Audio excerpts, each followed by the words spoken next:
All right, and we are back. Um, playing. I'm getting a bit of feedback from someone. Playing the Fall of Magic. And I think we just had everyone's turn, which means it's my turn again. Um, Mhm. but I'd actually like to switch up the turn order a little bit.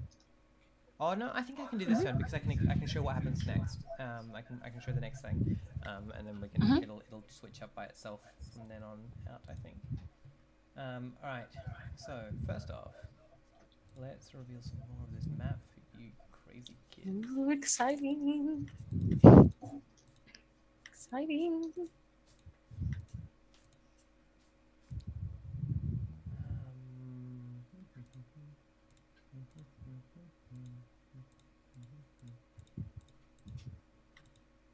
Um, Oh, oh. Ooh.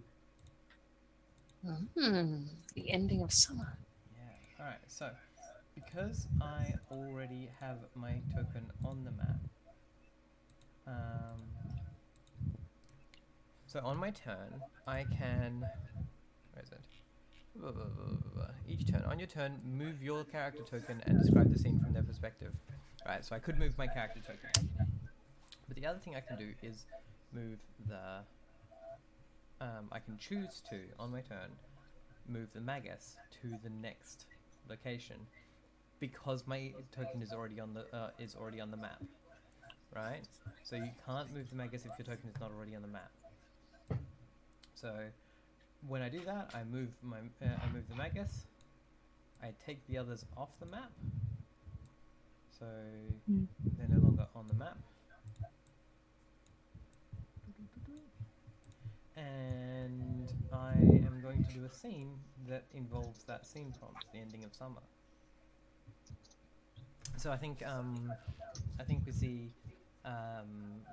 first off I think we see like the Magus and their three companions, their four companions, like setting out from Ravenhall, and then we do like a thing where we like hard cut from Ravenhall to like them on a road to them crossing a bridge to them like walking before in front of like a windmill, and then like it's them like climbing a hill or something, um, and and the Magus like is like um, on what is the Magus ride? What kind of what kind of steed? I feel like a pony, like a Yeah, short, squat pony.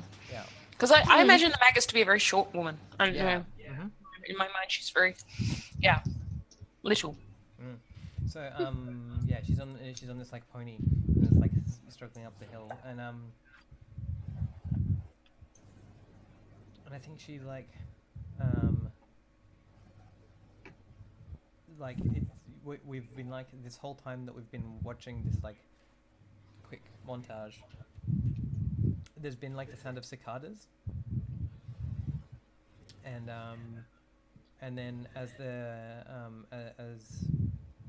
she's like the pony and like the others are climbing this hill, they like they pass the edge of like a small like stand of trees or something where like they emerge from these trees, and the cicadas just completely stop, and it's just eerily quiet. I think um, we hear like a blackbird from like a mile away or something, right? Like just like this weird echoing sound that like just reveals the emptiness of the hills. And the Magus looks back at the stand of trees that like everyone's just emerged from, and like where they were green, they just like the Magus looks back and all of the leaves are like bright fiery red and like deep umber orange and pale butter yellow, and this fire rainbow of leaves, and like one of them falls off the tree and like floats down. Um, and I think the Magus looks down sadly at Fawn, and it's like, just like looks at like the colors of the trees, and then looks at Fawn, what is and like yeah, it's like there's still beauty, even as even as we leave the time of plenty. Yeah, I think Fawn kind of looks a bit sadly up at her, and she says, I hope it lasts. I hope tomorrow there'll still be beauty. He's like, maybe there will be, but if there is, that is beyond my knowing. I cannot exist in such a world.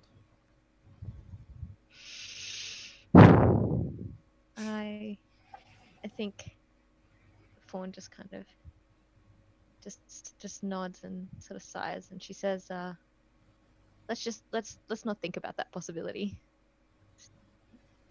We'll do what we can. Cool. And I think that's the end of my little scene. So, Nice. y'all that have tokens that are not on the board need to.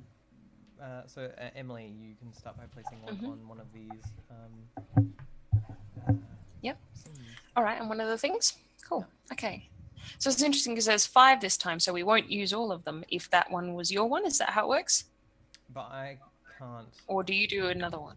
So I'll end up placing one because Right. I don't have a token on the board currently. Gotcha. Cool. So I can't Cool. I can't move the Magus on my turn next. Yeah, I gotcha. Because I I understand took how that works. Yep, got it. Okay, cool. So I'm gonna choose Harpers Road, Who You Left Behind. So I think like we start off with a shot of Caspian walking along, maybe like trailing a little behind Fawn and the Magus. I don't know about Elamura, but I sort of imagine Elamura being either like taking point or like kind of like, you know, bringing up the rear because of that sort of that mention of like being a protector, being, you know, a little more like more aware of fighting perhaps. So I don't know whether Elamura is like behind Caspian seeing sort of them or up ahead, but I think there's a sort of a shot of Caspian walking along, and they've got this you know big backpack that seems kind of like awkward and slightly too large for them, but they don't seem to be struggling to carry it. They just move with a strange kind of like uncomfortable gait in most things that they do. And I think we get a shot of their face and like the sort of autumn light and the reflections of all of the leaves of the trees make this kind of like fiery like glow that flickers kind of across their face. And I think we cut back to like a scene that is I don't know, some indeterminate amount of time ago, and in a we see like a dark kind of stone chamber room that is, it seems it doesn't have windows, it seems like it might be like underground, and it's furnished but very sparsely. Everything is kind of quite like Spartan and practical. And there are a few people in this room doing various kind of mundane tasks, like some people are fixing clothes and other people are preparing like very simple meals and things like that. And I think we see Caspian standing kind of in a corner of the room with another person who is seems to be of like a similar age, like quite like a youth, like maybe we would equate them to like early 20s or like late teenagers, teens or something. I think it's a boy, a man, and he has like very dark kind of blue toned skin, and he's talking to Caspian, I say talking to, but I think actually Caspian is signing rather than speaking. Would somebody play this man?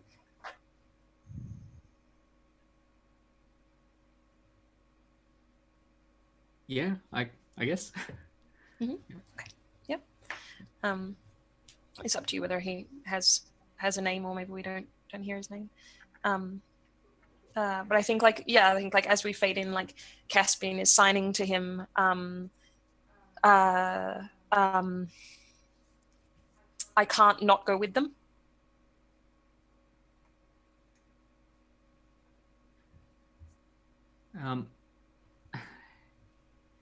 So yeah, he signs back. I will miss you deeply. But if you feel, if you feel you must do this, then you have my blessing. Okay. Yeah. So I think like Caspian looks like clearly kind of relieved. Like sort of his shoulders kind of drop and their shoulders drop and they nod. And they sign back. I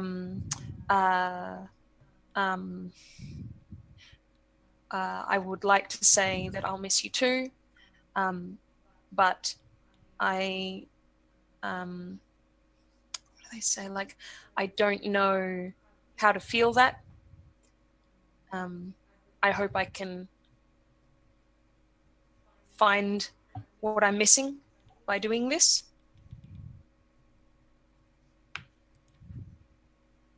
And he replies, I understand. I wish you luck in finding that part, that part of yourself that you don't don't have, or that is missing, that is lost. That is that part that you seek. Yeah. Okay. And I think I feel like actually the last shot of the scene that we get is like the two of them like kind of embrace, and the shot pans over to like a young girl sitting by the fireplace, and we kind of like, I imagine that the camera kind of like does this strange pan where we sort of see behind her, and she is it looks like she's maybe she's doing something with her hands, like maybe she's cleaning a fish or like darning clothes or something, but as we like the camera pans and peers over her shoulder, we see that actually she has a needle and thread, but she's just stitching part of her arm back together, and like on the inside of her arm we can see like it's not there's no blood or anything. She's stitching herself closed like a seam, and we can see like inside the arm there is this kind of just like a glow or a movement of kind of like some sort of magic energy, and she's just like very calmly like stitching it back together. I think that's the last shot that we get. So how do we relate that back to like what is it, like we cut back from that into the Harpers Road in some way? Well, like I'm not sure how to like, I'm not sure how to think about the Harpers Road. Like I think that one's really interesting because I'm imagining maybe that's like the place that we are on in the current time. Well, this thing is. Okay. So with each of these, we have the place that we are, like the scene, and we can jump back in our flashbacks, but the scene has to be and it has to end. Scene. Yeah, cool. Well, then, like, I think totally. The way that it ties back is that, like, we cut back to like the road, and like again we get a shot of Caspian, and they are like kind of absent-mindedly like rubbing their arm, and I think we get like that close-up shot of like a seam on their arm. Yeah, right. Cool. Yeah. So for clarification, the red text is the scene that we are having. right? Gotcha. Cool. And it has to include And in that, it has to include something thing. about the smaller text, right? So, Okay. for instance, if someone chooses by firelight, we see something that's happening by firelight, but it has to include a comfort from home. Gotcha. Yeah. Okay. Yeah. So I think we are on this place called the Harpers Road. I don't know why it's called that. I don't have any evidence for why it's called that. I like that there's just a sign that says the Harpers Road and it has a pointing hand. I can like the sign is like a carved pointing hand. Yeah. Yep. And like, yeah, and like so in the real world, all that's happened is like, is Caspian seen that and then like rubbed their arm, but like we get their back. Yeah. Yeah. Yeah. Totally. Yeah, I like that. That's cool. All right. I think it's Carrie next. Yep. So I'm going to go to by firelight, comfort from home. And so this is at night. You know, I mean, it could be the same night or you know, like a different night. Actually, let's say it's the same night. You know, as later from the previous scene. And everyone else is asleep, but Alamura has taken the first watch, and she's sitting with her back to the fire, looking out, and she takes out this, like, you know, she rummages in her pack and she takes out this. Can we have photographs in this world? Yes. Like, Yeah. Okay, Yeah. yeah. I like it. Yep. So takes out this photograph of herself and a younger version of herself, basically, like, you know, her sister, presumably, and she's just, you know, just looking, you know, reflecting on that and you know, smiling and wondering if their journeys, like, you know, if the journey that she's on will sort of take her back home, and sort of, you know, is both looking forward to and dreading that at the same time. And I guess, I mean, it might be good for one of the other characters to sort of actually not be asleep, like to have woken up, or, you know, and notice what's happening. Does anyone want to bring their character into this?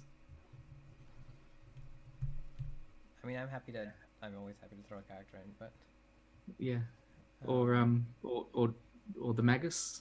Yeah, I mean, I'd like to. If it's you and a younger version of you, I think. How much younger? Let's say 5 years. Okay, right. Yeah. Well, I feel like River would be like, would like come and like sit down next to you and like look over your shoulder at this picture and be like, she's beautiful. Is she your sister? Yes. Yeah, my baby sister, who I haven't seen in some time now. She's like, you said you share the same sparkling eyes, and full of a kind of determination. I think this is maybe from your mother.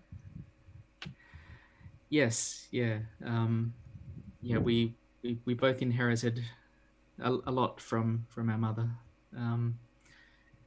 She was a very determined woman herself. The Magus reminds me a lot of her. And she's like, yes, the Magus is determined. Yes. Yeah, and I mean, I don't talk about my past a lot, but I'm hopeful that I might get to see my sister again before the end of this journey. She's like, I just don't know. I don't know what I would say to her though. was like, is there, was there something between you? Well, I guess I don't know what she has heard about me, and whether she believes what has been said about me. Yeah, and I think River's like cuts you off with like a nod. I understand. No, I won't ask. And all I know is that the Magus told me that you were made to pay more than you should have. And Yes. and I don't stand by that. I hope that you do get to return to your sister.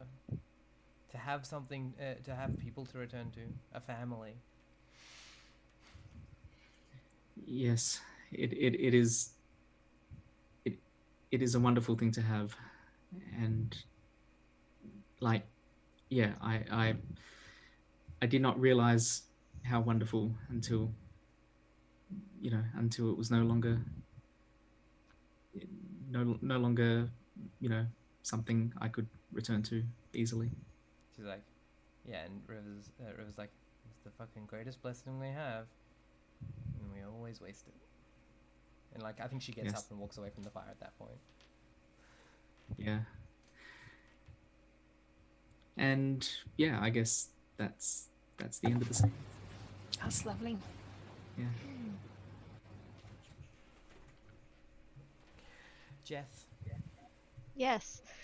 All right. So, I am going to. I'm gonna do at dawn. The morning ritual.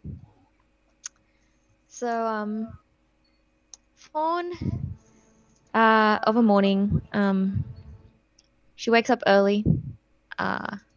She her shift is finished.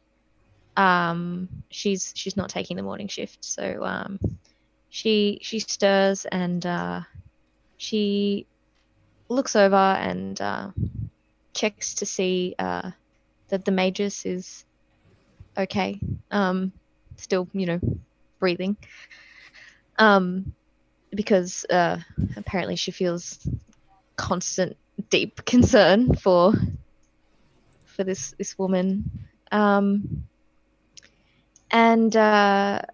beside her is a bag that she's been carrying with her from the beginning of their journey,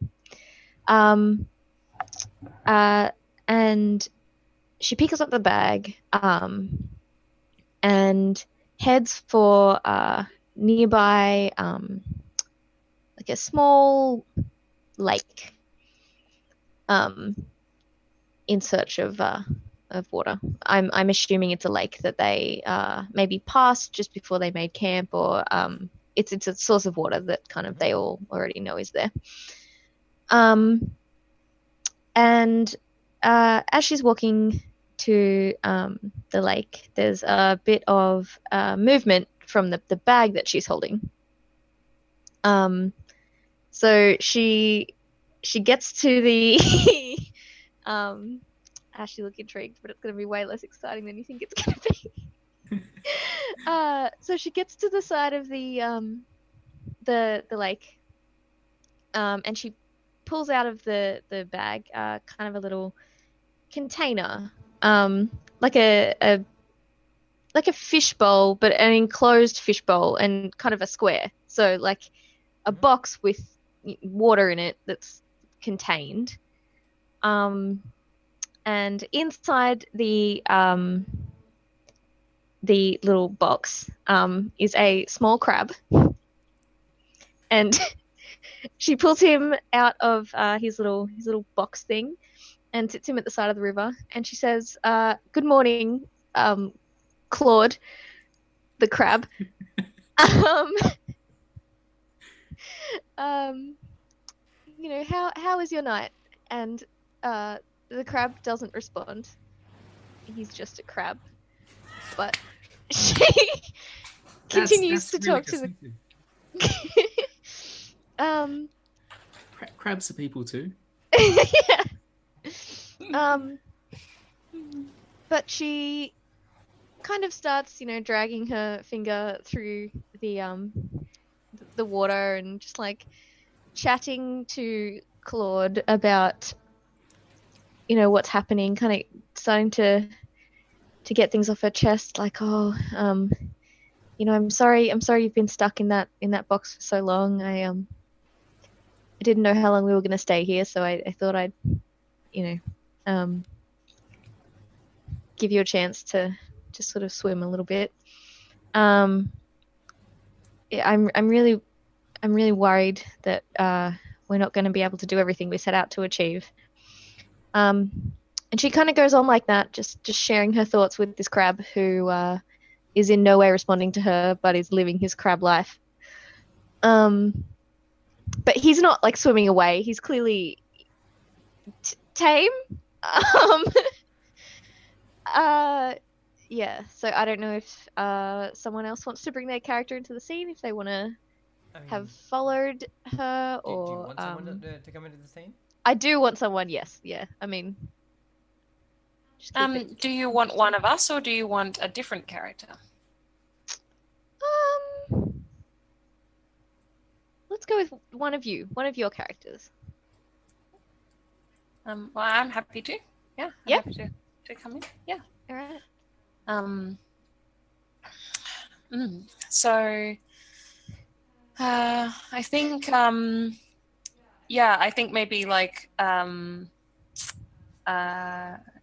you've noticed already sort of a habit that Caspian has of like kind of sneaking up on people, but it doesn't seem like they do it intentionally. They're just somehow they don't make a lot of noise when they walk, or they're just not very noticeable.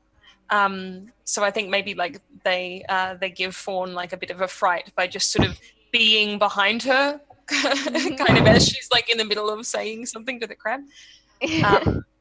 and they sort of like, I don't know, step on a twig or do something like that. Mm-hmm. How does she react? I imagine she jumps, and kind of turns to be like, what is that? The crab is probably also startled. I don't know if someone wants to be the crab. Nice. Beautiful. So she turns, she sees it's you, kind of relaxes a little bit, because obviously you're not someone, well, she doesn't perceive you as someone that's here to hurt her. I think Caspian like puts their hands up like apologetically. Yeah. She says, "Oh, I'm sorry. I didn't think anyone was here. I was just this is Claude. He's my friend." Yeah. Yeah, they nod and sort of look at the crab, and they sort of like move their hand as though they're going to like wave to the crab, and then they kind of like think differently and just sort of put their hand kind of back, and they're holding like a jug, like a thin-lipped like water jug, and they sort of like kind of hold it up, like indicate it, to show like, oh, I was coming to get water. Yep. So Fawn kind of nods and is like, "Oh yes, please, of course. You're not really disturbing anything. I was just sort of taking a moment. I'd like to bring Claude with me wherever I go as a reminder of where I came from and where I've been." I think I'm gonna assume that like everyone in this group can speak sign language. Yeah. I mean, it's up to people if they like think that they can't, and we'll work around that. In the meantime, I'll just assume that that's like Actually, I think Claude doesn't I have speak sort sign of like language. He can't. Claude probably doesn't. Claude probably no. He doesn't speak sign Just language. One of Look, them's to be probably fair, crab. yeah, you probably have as much chance of communicating with Claude as I do. So. yeah, exactly. I have like kind of reasons in mind for why everyone might be able to speak sign language, but I want to wait and see what happens. So I think they signed to you. Do you mind if I ask, where do you come from? I come from Stalia. Stalia. Yeah. It's an seaside town. You may have heard stories of it. It's we were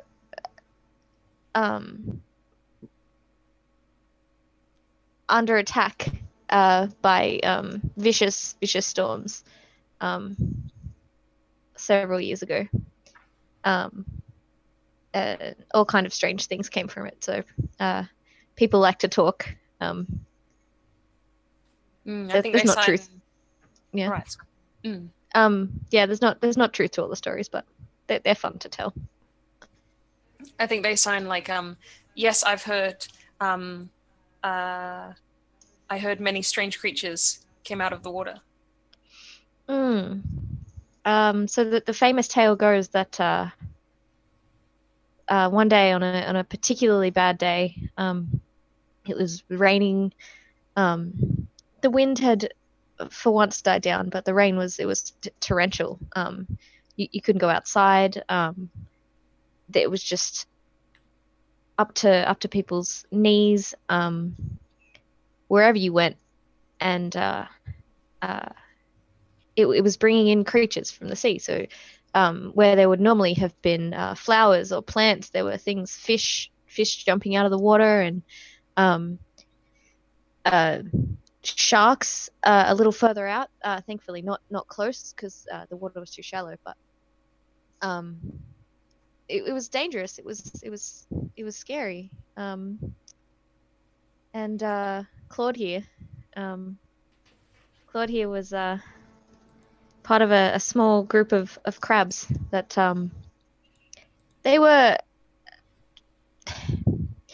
people were afraid of the crabs. From what I could tell, the crabs were just trying to sort of cling on to something to stay steady and not be completely washed around in the floods. But people were afraid. The story, depending on who you ask, the story takes a turn from that point. I think they sign like I've never seen the sea. Is it always dangerous? No. The sea, sometimes the sea is magic. And I think she kind of like reaches out in front of her and sort of like nothing big, but absent-mindedly kind of creates a ripple in the lake in front of you, but not by touching the lake, just kind of like further out than she could reach. And she just kind of makes a little wave. Yeah. I think actually I feel like Caspian has like a kind of an unexpected reaction to that. Like they sort of see that and kind of like take a step back, and then they sort of like turn back to Fawn, bow very formally, and then like scoop the water up in the jug and walk back to camp. Oh, I mean, Fawn is probably quite alarmed. I don't know if she would try to stop them, because I think, clearly that's that they've had some kind of reaction that they just need to deal with. But I think Fawn is kind of just hangs her head and is like, oh, like, okay. Just kind of lets that sink into herself. They're like, oh, like we're trying to save magic, but it's hard to remember why when people are so afraid. She probably says She that said, to yeah, I was going to Claude. say, she's saying that to Claude. To Claude. It's like the closing shot, just like Claude being like, Yeah. wisely clapping. Yeah. That's so good. And yeah, like scene. Yeah. Nice. Fade out on Claude. All right. Cool. Oh, it's my turn. All right. Mhm. I'm going to go to making camp. So yeah, it's another night, and we're and like it's getting grey, and like in the in the background we see the Magus, like leaned over and like one hand against a tree, and we just hear the sound of her throwing up, and like we see we see River and I think Caspian like pulling on ropes to put up a tent, and like I think Caspian probably like looks at River like concerned, like after seeing this like throwing up, and like River's Yeah. like, it's fine. And then like they struggle with the tent for a bit, and then like a rope like flies out of Caspian's hands, and you like hear the sound of like the rope burn.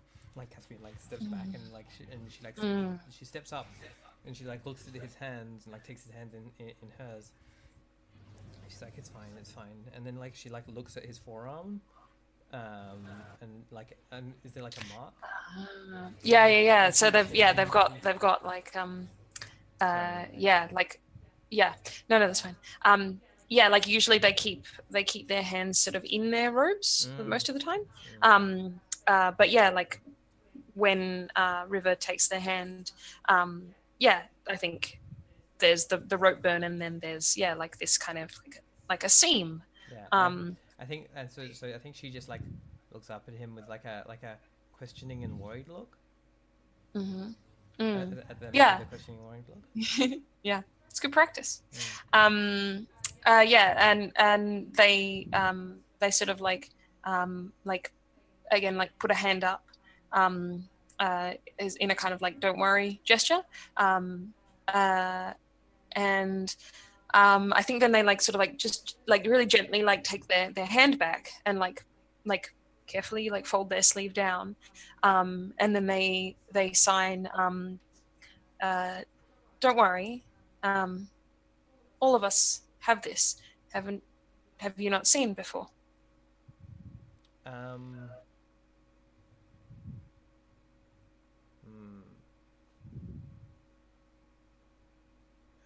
So yeah, I think she's like no here, and like gestures like give me back your hands. Yeah, right. It's like there's something wrong. Yeah, no, I think so they like hesitate for a moment, but then they seem to think that they can't. Whether I'm giving me kind or you cunning. Yeah, cool. Yeah, interesting. Yeah, so I think they like hesitate for a moment, but then they seem to feel like they seem to look as though they think they can't refuse, and so they just sort of like kind of breathe and just like put their hands out again, and they put both hands out. And like I think she looks up at she takes Caspian's hands and like looks out of the corner of her eye at the Magus still like hunched over like leaning against this tree, and like wipes her thumb across the rope burn, and it's gone. And I think that's the end of it, and I'm going to give myself kind. Yeah, because and I think like we definitely like see that like Caspian's face, and they look very like confused and surprised, but like emotional,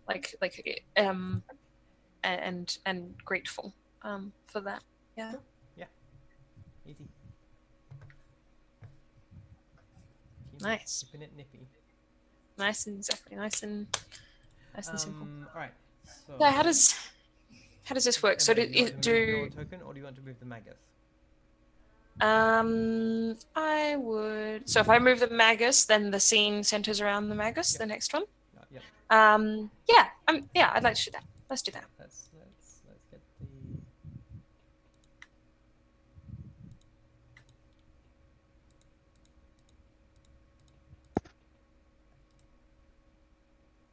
There we go. Okay. Bali Town, the hospitality of the Bali Lord. All right. I mean, you can still change your mind right now if you want to. Like. Yeah, no, that's okay. No, I think I definitely want to move the Magus. So, the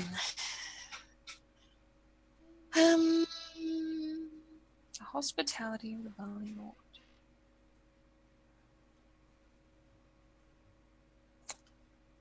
Okay. I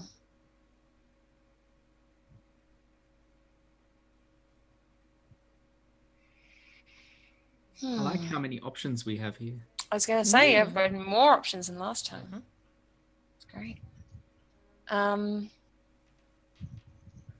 Okay, yeah.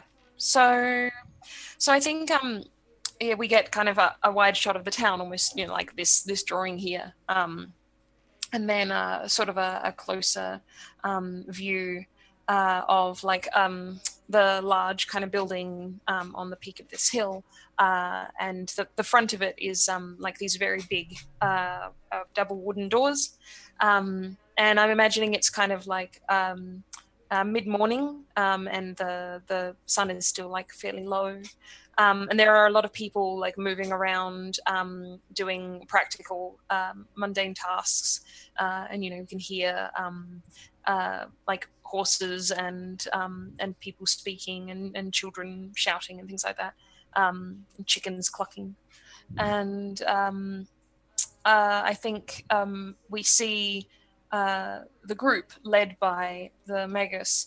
Again, maybe I imagine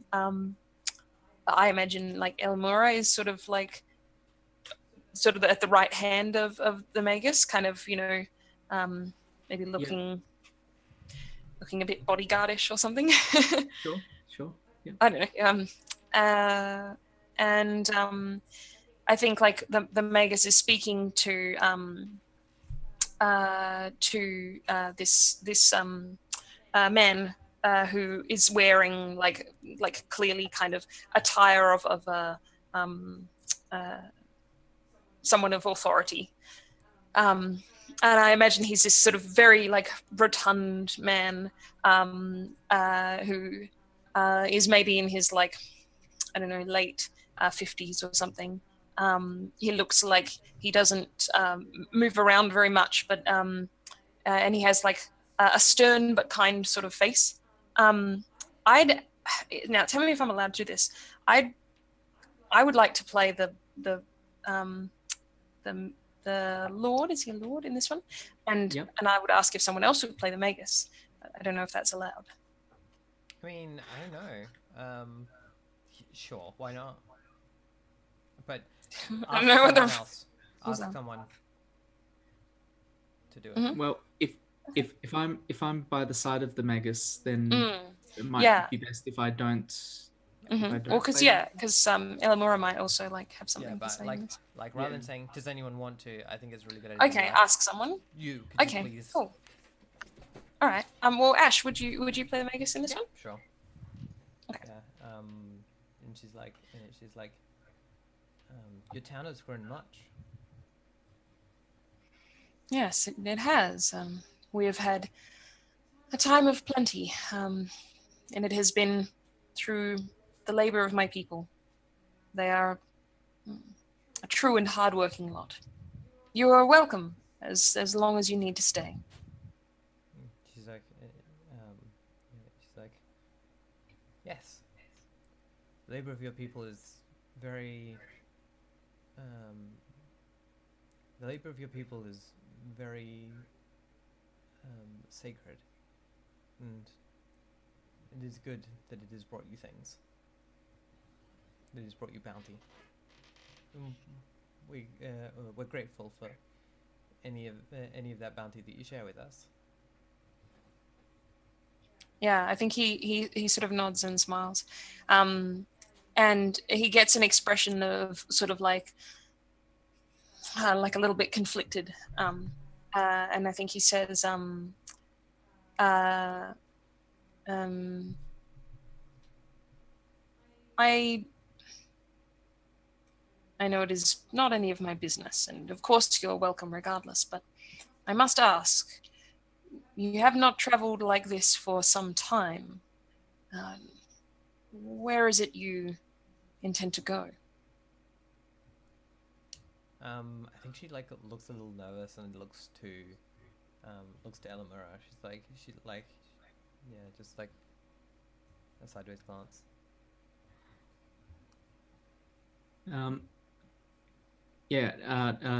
Elamura speaks up and sort of picks up on this indecisiveness and says we go on a pilgrimage.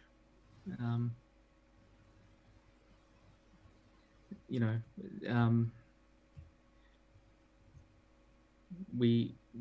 go to seek truths about ourselves and about magic. Yeah. I don't know. Yeah. I don't want to be giving too much away, but want to sort of speak vaguely and mysteriously. Right. Yeah. Yeah. So he sort of nods, and I think he kind of like crosses his arms like over his belly, and he says, it sounds as though you are intending to travel a long way. And he he looks back to the Magus, and says, and sort of like puts a hand out, like almost. I think he like puts a hand out and kind of like maybe clasps her arm, and like I think in that shot we get a sense that like these people, if maybe they're not friends, but they've met each other before, or like they've interacted before. And he says kind of like a little quieter, like my friend, I hope you don't mind me saying, but you really don't look well. Are you sure you would not just like to stay? She's like, You'd be welcome. We have many healers. She's like, the labor of your people is bountiful, but it belongs to them. I cannot stay for longer than I am your guest. Very well, very well. Well, you are welcome. Our doors are open to you. Anything we can offer. We have no magic here, as you know, but anything we can help you with, we will. Yeah, and she's like, I understand that. And like, I think she then turns and leaves. Yep. Cool. Good. Carrie. Yep. All right. So I think Elamura is going to the old abbey to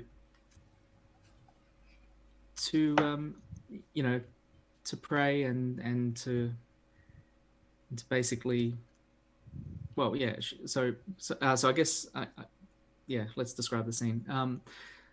So it's a large stone building, moss growing on a lot of the exterior, and Elamura walks up to the big wooden doors at the front and enters. Inside is a large, like, well, I guess this is like the church kind of area of the abbey, which is open to the public. And she approaches the front of the church, like the altar kind of area, and just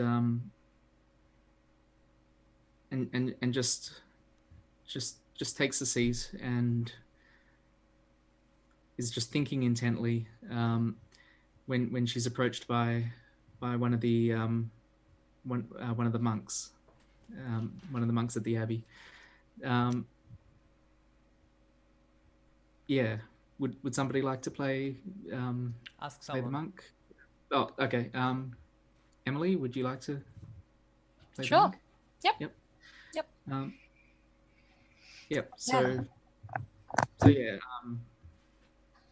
Elamura's just, head down, just looking very somber. Hmm. Yeah. Yeah. So I think I think this this and I think actually like this monk is you hear them sort of come up beside you, and I think like they are wearing like a belt that has these like small bells on it, so you hear them like approach you, their belts sort of like tinkling, and they sort of stop like to one side of you, and maybe when you look up you see that the monk is like a very young girl, like and possibly looks a little bit elven or something like that, like but she appears like very young, like 14 or something like that, and she's very sort of calm in her expression, and she speaks to Elmore and says I think she says like greetings, my child. Hello. I'm sorry, I don't know which what title to give you. You may call me sister. Sister. Yes. Hello, sister. How are you? I'm well. Is there something you seek here? Just reflecting on deeds that I'm not proud of and have brought me great sadness. I have a question for maybe the group, because I think like the priest like gestures up to like a dais or maybe like a glass window or something, and there's like an emblem of the deity of this church. What do we think that looks like? Like, what do we think they worship here? Possibly some sort of nature magic, or like nature god or goddess. Is it just a big tree? Maybe. It's got to be. Is it a big tree, or is it just a fascie of barley?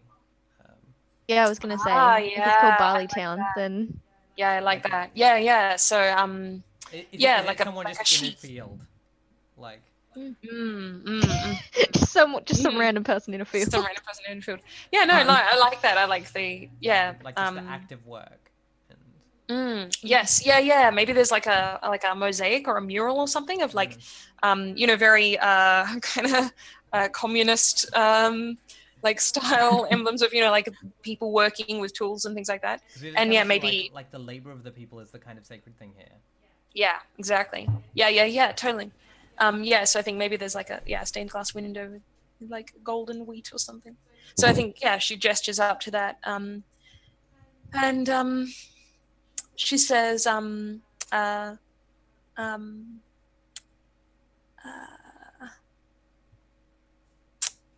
the land listens to all of its children without judgment.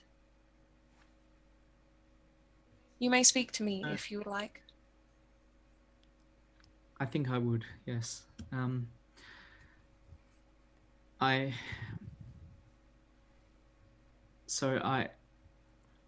am on a journey with one who has taken me in and provided me much opportunity to, to discover myself and to atone for poor decisions I've made in my past.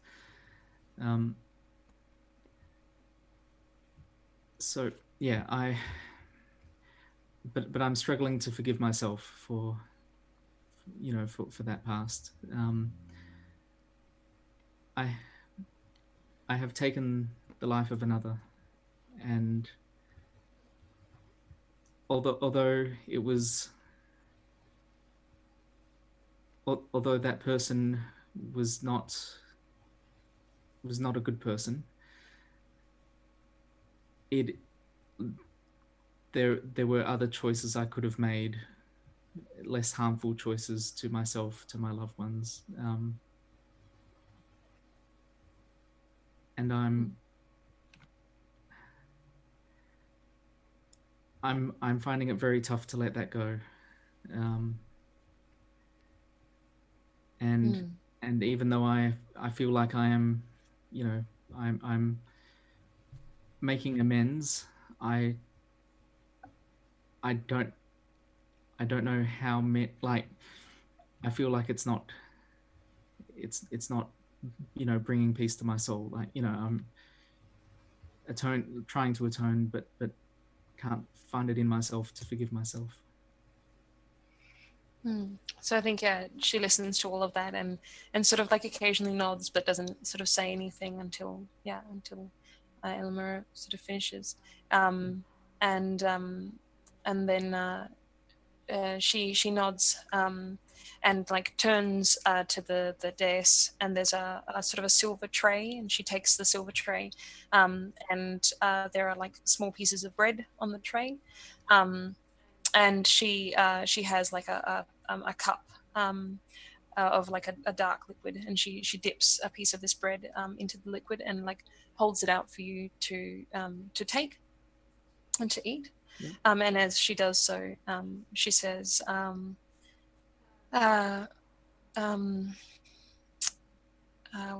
what you carry with you is a kind of grief, and grief will never truly leave you, but it can change. It can become something that you are able to carry. The best way to shoulder that burden is to apply yourself to the work that you have chosen. Do not think on the past. Think on what must be done today. And Elamira takes the bread and eats it, and then with tears in her eyes, just turns to the sister and says, "Thank you, sister. That your words, your wise words have truly helped." I think she like sort of bows to you, and I think she says like a parting blessing that is something like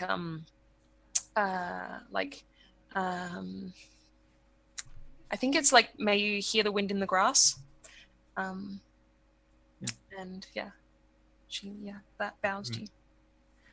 Okay, and the scene fades to black. Awesome. Yep. All right.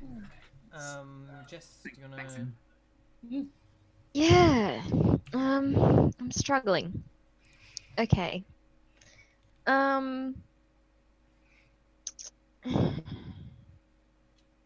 Yeah, some of these ones are a bit puzzling. I'm thinking about that too, trying Yeah. to decide. I mean, like, Okay. the thing is that like we've been doing a lot of really long scenes, but we can just have like really short snapshots of just like, Yeah. of like, what does it look like when you go to the farmer's market to buy what we need, or like, what does it look like when you go to the inn and hear a song of your people, or... Yeah, cool. Yeah. What I'm If you gonna wanna do that. do, I'm gonna go with Oak Island. Oh, God damn it! Sorry, do you want me to not go with Oak Island? I mean, I'll go somewhere else. and I'd like a happy If- memory. It's Well, fine. I mean, you can both do Oak Island. That's true. No, you, Exactly. You can Yeah. totally do that. You can. Yeah, you can. Sorry, You you're both- right. you can both It's choose the same okay. one. No, I'll go No, somewhere else because no, I'm no. like, Yeah, go for it. No, go. No, go you, for yeah, it. you can Go both for it. choose that one. So you should do it. You should do oh, it. but okay. I mean, mine is probably gonna be really brief. That's fine. Yeah. So, a happy memory. So, the the scene begins with Fawn, and she has gone on a walk to this island on the outside of the town, because apparently she's just drawn to water. That's just where she likes to hang out. It calms her and reminds her of home. And as she's sort of looking out from the island, I imagine that Claude is with her in the water. She thinks back to just a day that was a few days after the really terrible storm that she's talking about. And her town is a wreck. There's broken buildings everywhere, and there's just debris and dirt, and everything is a bit kind of downtrodden. But all the people, the way she remembers them, they're smiling, and they're sort of working together to help each other find their belongings that may have been washed away in the storm. And she sees two old men. She sees two old men. They walk past each other, and they're two old men that they're known for having a feud in the town. They're known for their hatred of each other, and as they walk along, they usually spit insults at each other. But on this particular day, they don't. And for once, they walk past each other, and they just smile, and each kind of walks away towards their respective families, and that's her happy memory. She just kind of is looking at the water, just thinking about a time when her town was really, and kind of united in. Yeah. That's nice. I like that. I think we should take a break there. 5 minutes Yeah. break. Okay. Again, we okay for just 5 minutes? Mm-hmm. Yeah. Yeah. All right. Let's take a quick break. Cool.